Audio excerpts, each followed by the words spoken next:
नमस्ते प्रणाम, मैं संजू आजमगढ़िया आप लोग के बीच एक सिंदूर दान गीत लेके आई हूँ। अच्छा लगे तो कमेंट बॉक्स में बताइएगा और ढेर सारा प्यार दुलार दीजिएगा और मेरे चैनल को सब्सक्राइब और सपोर्ट करिएगा। घूंघटा उठावा मोर सजनवा, प्रेमवा से कैला सिंदूर दानवा।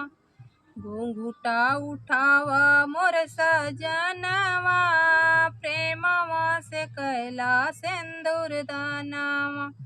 छूटी जई है मम्मी पापा, छूटी जई है बिरनवा। छूटी जई है मम्मी पापा, छूटी जई है बिरनवा।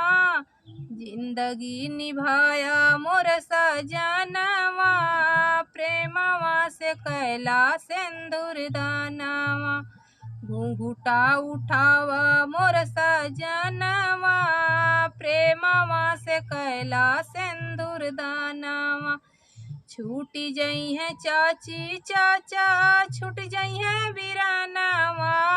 छूटी जई है चाची चाचा, छूट जई है बिरनवा। जिंदगी निभाया मोर सजनवा, प्रेमवा से कैला सिंदूर दानवा।